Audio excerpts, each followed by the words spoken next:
You know, the dictionary defines the word attraction as something interesting or enjoyable that people want to see, visit, or do. I call that Michigan. I'm Tom Dalton from the Emmy Award-winning PBS television program Under the Radar Michigan, and I think you'll find this attraction pretty darn attractive. Now, say you're in Battle Creek and you get a sudden urge to do something wild. I mean, really wild. Just 10 minutes south of town is Binder Park Zoo.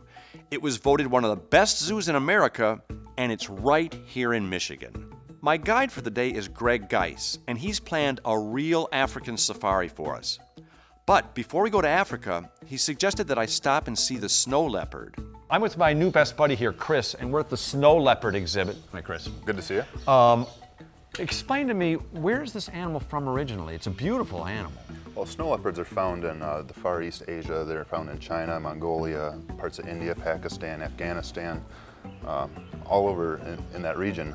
But their numbers are really depleted in the wild. We're looking at about 6,000 individuals in all that large area that they have there. Now, why do they call them snow leopards? Well, their coat is particularly suited to camouflaging them against the snow, and they're found up in the Himalayan mountains.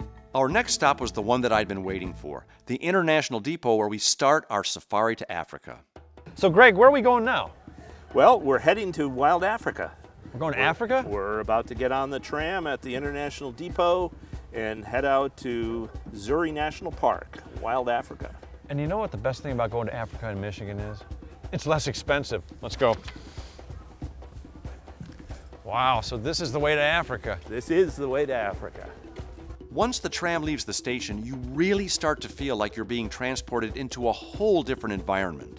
This is very, very cool. This is the tram that takes us to Africa. It is. Now, tell me a little bit about this whole experience. Well, this is a 5 or 6 minute ride that actually takes you out of the original or East Zoo, and we transport through some beautiful Michigan nature on our way to Wild Africa, and this really helps set the stage for the African experience, which is a very deep immersion experience. So this is here. We are really sort of changing your thinking. And Gotcha. Yeah, it looks like a jungle. I mean, When you step off the tram, you're instantly transported to an authentic African village where you're surrounded by all the sights and sounds of Africa. I didn't bring my passport. Is that a problem? it's not a problem, but I think our agents will probably keep an eye on you. Okay, and I also don't speak any other language other than English. Actually, I'm still working on that one too. Do you have a pocket full of greenbacks? Because that speaks Yes, volumes. I speak that language, yes. Yes. So tell us a little bit about where we are right now. Well, we're now at the village at the entrance to Zuri National Park. Zuri is a Swahili word that means pretty or beautiful. And we have our restaurant, the Kalahari Kitchen, Zawadi Traders, and this is the entrance to the park. We're going to be going through here in just a minute and start on our safari. Let's do it. Okay. When you first step up and overlook the savannah, the view is breathtaking. And by this time, your imagination totally takes over and you're in Africa. After spending some time to, well, get to know the locals, Greg decided it was time for us to head into the park. So this is the Zuri National Park entrance. It is. Zuri means? Beautiful or lovely, and it's a Swahili word. Oh, thank you for saying that. I have some luggage. If somebody could take care of it for me, it's over there. Sure they Thank can. you. I always come pass prepared. me the tip money now, and I'll make sure that they get some of it. All right, here you go, my good man. That's for you. So now we're actually in Africa. At least that's what the sign says. We are. We've come through the village and through the park headquarters, and we're now starting on the 0.8 of a mile safari hike that we're going to be taking. The walk through the park is very cool, and about 100 feet in, you become suspended high above the jungle floor by a wooden walkway that, believe it or not, was built entirely by Michigan high school and college students. The first place we came to on our safari was an authentic African outpost. The outpost also had some incredible close-up views of the animals. You could almost reach out and touch them. You can see the 3 bonnet buck right here in the foreground. These are the guys with the white snout and brown and then white undersides and legs. Up on top of the hill is one of our zebras. That's a Grant's zebra. On the edge of the hill you can see giraffes. I can see our 3 babies.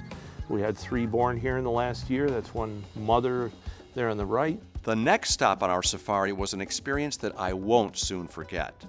From Twiga Overlook, folks can feed the giraffes, and we charge for people. We feed mostly lettuce, romaine lettuce, and we charge people for it so that helps pay the bills to keep the giraffes.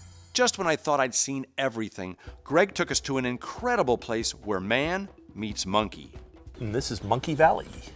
Monkey Valley. What's Yeah. Monkey Valley? Well, it is a valley, and we walk out here at treetop level and Oh. actually see two species of primates.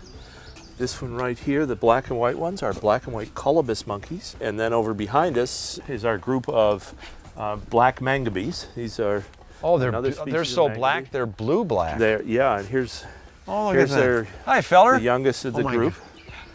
These guys always remind me of the monkeys, the flying monkeys in The Wizard of Oz. Oh, they do. We hitched a ride out of Monkey Valley and headed for our last stop of the day.